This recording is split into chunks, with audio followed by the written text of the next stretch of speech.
On an evening in 1772 inches, Paris, French high society was suddenly abuzz about the appearance of a mysterious young lady. She possessed captivating beauty and manners, so refined that she could not possibly be common-born.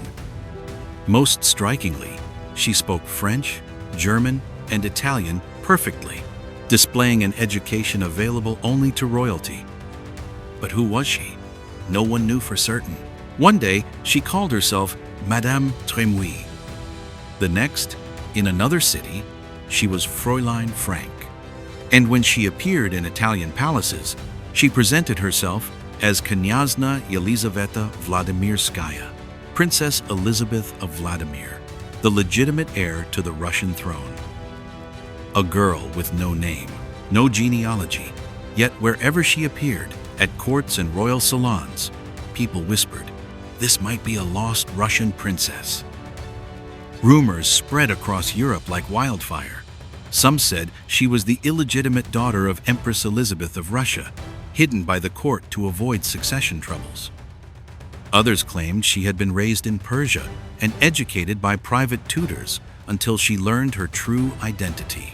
Still others believed she was the sister of Yemelyan Pugachev, the rebel leader then wreaking havoc across southeastern Russia. But what was the truth? Who was hiding behind that mask of identity? A forgotten princess? Or merely an impostor with ambitions too great? This is the story of one of the most enigmatic and tragic figures in Russian history, a woman whose real name, birthplace, and whether she was truly of royal blood remain unknown to this day.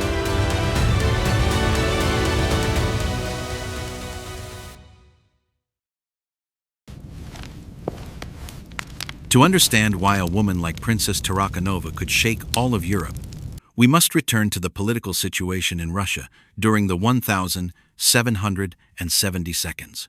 Catherine the Great, an empress without a drop of royal blood. Catherine II, known as Catherine the Great, was one of Russia's greatest rulers.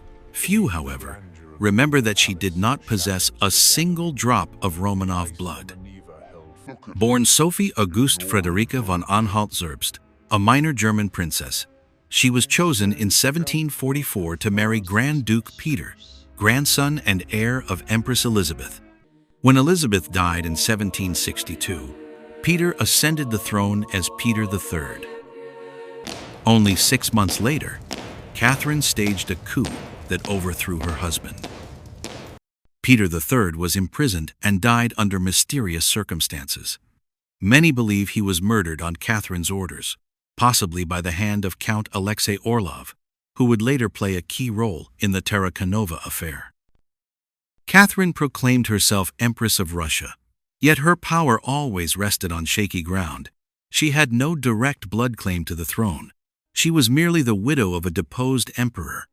Anyone who could prove Romanov descent, especially a descendant of Empress Elizabeth, posed a mortal threat.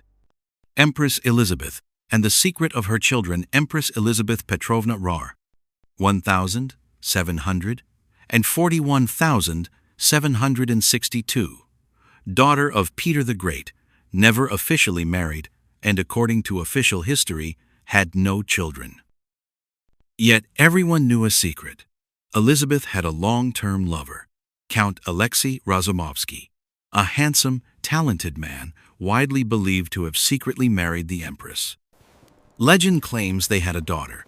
The child was hidden, raised in a convent under the name Sister Dosifea, and never told of her true origins. She lived her entire life in seclusion, but European aristocracy knew of her existence. This very secret created fertile ground for impostors. Anyone who could convincingly claim to be Elizabeth and Razumovsky's daughter would have a stronger claim to the throne than Catherine, who possessed no Romanov blood at all. Run! Save yourselves! Between 1773 and 1775, while Princess Tarakanova was touring Europe, Russia faced a massive uprising, led by the Cossack Yemelyan Pugachev. Pugachev proclaimed himself Emperor Peter III, claiming he had not died but had escaped Catherine and returned to reclaim his throne. The rebellion drew tens of thousands of discontented serfs and Cossacks, becoming the gravest threat Catherine ever faced. It was in this context that Princess Tarakanova emerged. She not only claimed to be Elizabeth's daughter, but also declared herself Pugachev's sister, linking legitimate succession with active rebellion. Catherine feared the two threats might merge into a force capable of toppling her. Thus, to Catherine, Princess Tarakanova was not merely an annoying pretender, she was an existential danger to the throne. Bold declarations. Princess Tarakanova first appeared in Western Europe in the early 1772s. Perhaps in Venice, perhaps Berlin, perhaps Paris. No one is certain, for she used a different name in every city. Yet her story remained consistent. She was the illegitimate daughter of Empress Elizabeth and Count Alexei Razumovsky. She was born in St. Petersburg around 175 or 1745, depending on the version. As a baby, she had been taken away, possibly to Persia, where she was raised under the care of a Persian nobleman. A tutor eventually revealed her true origins, that she was Russian royalty and rightful heir to the throne. She had now returned to claim her lawful rights. The tale sounded far-fetched, yet it contained plausible elements. First, Elizabeth truly had a long-term lover in Razumovsky, and rumors of children existed. Second, Tarakanova displayed the qualities of royal upbringing, fluency in multiple languages, refined manners, courtly etiquette, and aristocratic beauty. Third, her timing was perfect. Russia was unstable, and many dissatisfied with Catherine were seeking a legitimate alternative. Princess Tarakanova traveled Europe like a pre-modern Hollywood star. She appeared in Parisian salons, Venetian palaces, and at parties of German and Italian nobility. Wherever she went, she made a stunning impression. She formed romantic or financial relationships with European aristocrats. The most famous was Count Philip Ferdinand of Limburg-Sturm. She lived off his money in the hope he would marry her. She was also linked to the Polish prince Karol Stanisław Radziwiłł, yet she lived perpetually in debt. She spent lavishly, luxurious houses, expensive clothes, lavish parties, all to maintain the image of a royal princess. She constantly fled creditors, moving from city to city when the money ran out. One striking detail: Princess Tarakanova did not speak Russian. She spoke French, German, and Italian fluently, but not the language of her supposed homeland. This made many suspicious. If she had truly grown up in St. Petersburg, why did she not know Russian? So, was she really a princess? The simple answer: nobody knows. Some believed her. They saw her beauty, elegance, and education and thought only royalty could possess such qualities. They also knew Elizabeth might indeed have had a secret child. Many others doubted her. They noted she spoke no Russian, was always short of money, and her story had multiple versions. They believed she was a talented fraud, perhaps French, German, or Italian, exploiting rumors of Elizabeth's secret daughter for money and influence. Whatever the truth, one thing was certain: Catherine the Great considered her a serious threat. In 1774, when reports of Princess Vladimir, the name she used in France, reached St. Petersburg, Catherine realized she had to act immediately. While the Pugachev rebellion still raged, the emergence of a beautiful, charismatic woman claiming legitimate succession and supported by some European nobles could forge a dangerous alliance. Exiled Polish factions, enemies of Russia, were using Tarakanova as a political tool, encouraging her claims in the hope of creating internal chaos and weakening Catherine. Catherine knew she could not allow Tarakanova to remain free. If she continued spreading her claims, found military allies, or linked up with domestic rebels, Catherine's power could collapse. Alexei Orlov, the man entrusted with the mission Catherine assigned, the capture of Princess Tarakanova, to one of her most trusted men, Count Alexei Grigorievich Orlov. Orlov was a legendary figure in Russian history. Brother of Grigory Orlov, Catherine's lover, he had been instrumental in the 1762 coup that brought her to power. Some sources claim he personally murdered Peter III, a giant of a man, over 2 meters tall, with a long scar across his cheek. He was a renowned swordsman and admiral who had annihilated the Ottoman fleet at Chesma in 1770, one of Russia's greatest naval victories. Now Catherine gave him a different kind of mission, not combat with weapons, but with cunning. The seduce and capture strategy, Orlov began his operation in 1774. He traveled to Italy, where Tarakanova was living, and executed a sophisticated plan. Step 1. Orlov pretended to have fallen out with Catherine. He spread rumors that he had lost faith in the empress and was seeking a legitimate alternative. Step 2. He approached Tarakanova and declared support for her claim, saying he could help her take the throne. He had a fleet, troops, and political influence. Step 3. He began seducing her. A powerful, attractive man, he quickly won the heart of a woman desperate for allies. Step 4. Orlov proposed marriage, claiming it would legitimize her position and make him her official protector. Princess Tarakanova believed him. She thought she had found a powerful ally, perhaps even true love. It was all a trap. The trap at Livorno. In February 1775, Orlov invited Princess Tarakanova to Livorno, a Tuscan port, to inspect the Russian fleet he commanded. He told her they would marry aboard one of his ships, the Africa, where Russian law would recognize the union. On the wedding day, dressed in her finest gown, Tarakanova boarded a small boat to the Africa. The crew greeted her with full honors, as if welcoming a real princess. The moment she stepped on deck, soldiers under Orlov's command seized her in the name of Empress Catherine II. Tarakanova was stunned. At first, she refused to believe Orlov had betrayed her. She thought it was a mistake, and that he would save her. She wrote him passionate letters, begging for help, declaring her love and trust.